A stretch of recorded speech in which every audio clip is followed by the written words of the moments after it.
بتا دوں گا کہ اصل کیا ہے، ٹھیک ہے نا۔ اچھا جی، اب آ جائیے آپ مشق پر آ جائے۔ ہلو، اچھا جی، مشق پر آ جائے۔ الف، حضرت ابو ہریرہ مدینہ منورہ تشریف لائے غزوہ بدر میں، غزوہ خیبر میں، احد میں، فتح مکہ کے موقع پر۔ جی، غزوہ خیبر میں، اور ساتھ یہ بھی لکھتے کہ یہ 7 ہجری کو اسلام لے آئے تھے، یہ بھی لکھ لیں غزوہ خیبر میں، جس ٹائم خیبر فتح ہوا تھا۔ با، حضرت عبداللہ ابن عمر رضی اللہ تعالیٰ عنہ کی حقیقی بہن تھی ام المؤمنین حضرت عائشہ، سلمہ، میمونہ، زینب بنت جہش۔ جی،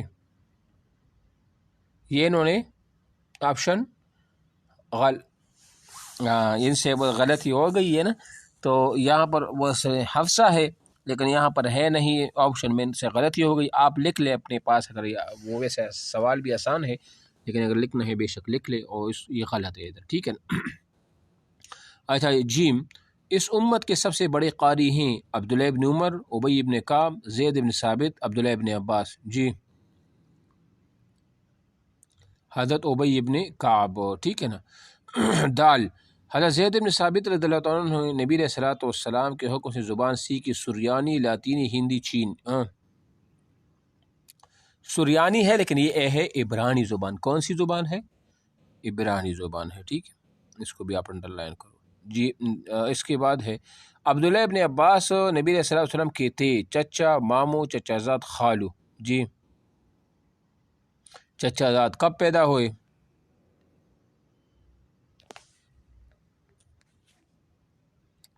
یہ کب پیدا ہوئے تھے عبداللہ ابن عباس؟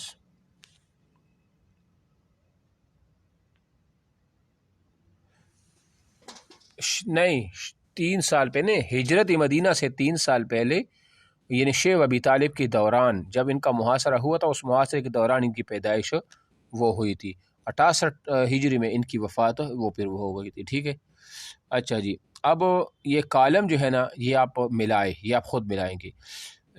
نیچے سے ادھر دیکھیے، زید ابن ثابت رضی اللہ تعالیٰ عنہ، جی بتائے۔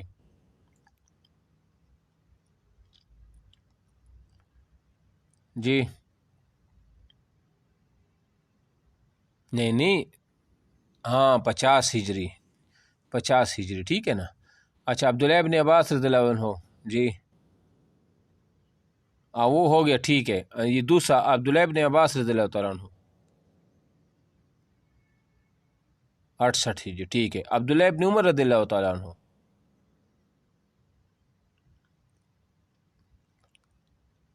73 ہجری۔ ابی ابن کعب رضی اللہ عنہ، ہاں دیکھنا نہیں، جلدی بتاؤ۔ 30 ہجری۔ اچھا، ابو ہریرہ رضی اللہ عنہ 59 ہجری، ٹھیک ہے۔ یہ آپ اپنے پاس بھی لکھ لیں، اہم سوال، یہ بھی سوالات اہم ہے، ہو سکتا ہے یہیں سے بھی آ جائے، تو یہ اہم ہے۔ اچھا، اس کے بعد ہے صوفیاء کرام۔ صوفی کی جمع صوفیاء ہے، جو شخص اللہ تعالیٰ کی رضا اور اس کا قرب حاصل کرنے کی خاطر اپنے آپ کو گناہ اور غلط خیالات و احساسات سے بچانے کی کوشش کرے اور اپنے نفس کا تزکیہ کرے، اسی تزکیے کے ذریعے احسان کے مرتبے کو حاصل کرنے کی کوشش کرے، اس اصطلاح میں صوفی وہ کہا جاتا ہے، ٹھیک ہے نا۔ یعنی جو باطن کی اصلاح کرے نا، بس اس کو صوفی وہ کہا جاتا ہے۔ یہ لوگ اللہ تعالیٰ کی رضا کو دنیا کی ہر شے پر ترجیح دیتے ہیں اور زندگی کا ہر کام اللہ تعالیٰ کی خوشنودی کے سامنے رکھ کر کرتے ہیں۔ یہ ایک بلند مرتبہ گروہ ہے، یہی وجہ ہے کہ مسلمان صوفیاء کرام کے ساتھ بہت عقیدت رکھتے ہیں اور ان کا احترام بھی وہ کرتے ہیں۔ اچھا، ایک چیز میں آپ کو بتا دوں کہ عقیدہ 2 عقیدے ہیں نا، ایک عقیدہ وحدت الوجود اور ایک عقیدہ ہے وحدت الشہود۔ عقیدہ وحدت الوجود کا جو عقیدہ ہے نا، اس کی بانی ہے ابن العربی۔ کون ہے اس کی بانی؟ ابن العربی، ٹھیک ہے۔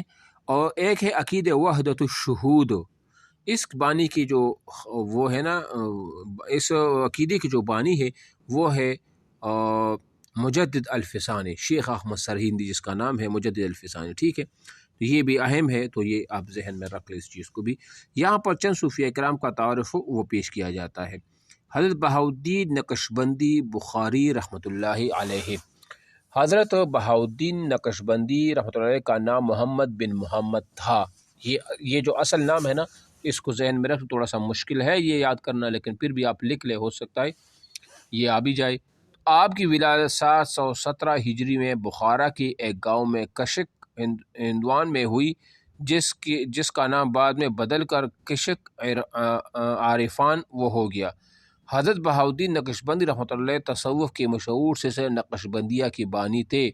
آپ کا لقب اشاد بھی تھا، جس کے معنی روحانی رہبر کے۔ اچھا، اس کا جو بہاؤالدین نقشبندی ہے نا، یہ بھی آپ ذہن میں رکھ لیں کہ اگر پوچھا جائے کہ سلسلہ نقشبندیہ کی بانی کون تھے، تو بہاؤالدین نقشبندی جو ہے، نقشبندی یا بہاؤالدین، یہ کیا تھے، اس کے بانی تھے، اور اصل نام اس کا محمد بن محمد یہ تھا، یہ ذہن میں رکھ لیں۔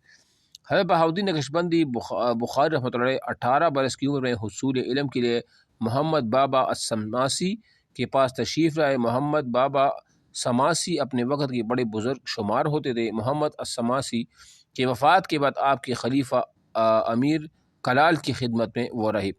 حضرت بہاؤالدین نقشبندی بخاری کامل اور شریعت کے مطابق عمل کرنے والے بزرگ تھے۔ آپ عوام الناس کی اصلاح فرماتے، نیکی اور ہدایت کے راستے کی طرف ان کی رہنمائی فرماتے۔ آپ کرائے کا مکان میں رہتے اور خود محنت کر کے کھاتے۔ آپ کا پیشہ زراعت تھا، کوئی آپ لوگوں کے لیے زہد و تقویٰ کے اعلیٰ مثال تھے۔ بہاؤالدین نقشبندی کا وصال 790 ہجری میں ہوا۔ آپ کا مزار بخارا شہر کی وہ قریب واقع، اور بخارا شہر کہاں پر ہے؟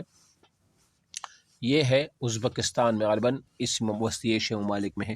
بس یہاں آپ نے 2-3 چیز رکھنی ہے، اس کی تاریخ پیدائش، اصل نام، اور یہ اس کا وہ جو ہے نا وہ بانی ہے۔ سمجھ آ رہی ہے میری بات؟ آواز آ رہی ہے؟ اچھا جی۔ اچھا، اس کے بعد ہے حضرت شہاب الدین سہروردی رحمۃ اللہ علیہ۔ حضرت شہاب الدین سہروردی رحمۃ اللہ علیہ 539 ہجری میں آذربائیجان کی دارالحکومت زنجان کے قریب ایک قصبہ سہرورد میں وہ پیدا ہوئے، اس وجہ سے اس کو سہروردی بھی کہا جاتا ہے۔ تو اس کا تاریخ پیدائش یہ بھی نوٹ کر لے بھی، 539، اور آذربائیجان کے دارالحکومت زنجان کے قریب ایک قصبہ سہروردیہ میں وہ پیدا ہوئی۔ آپ کا نام عمر بن احمد، کنیت ابو حفص، اور لقب شہاب الدین ہے۔ یہ نام بھی یاد ہے کہ نام جو ہے نا وہ عمر بن احمد ہے، کنیت ابو حفص، اور لقب شہاب الدین شیخ الاسلام اور شیخ الشیوخ تھا۔ آپ تصوف کے معروف سلسلہ سعودیہ کے سربراہ عبد القادر ابو نجیب سہروردی کی وہ بھتیجے بھی ہیں، ٹھیک ہے نا۔ یہ کیا آپ جانتے ہیں، یہاں پر آپ دیکھیں یہ بھی اہم ہے، شہاب الدین سہروردی کے علم تصوف اور کتاب کا نام غوارف المعارف بھی ہے، ٹھیک ہے نا۔ یہ کتاب جو ہے نا، یہ اپنے پاس وہ لکھ پہ لے، ٹھیک ہے۔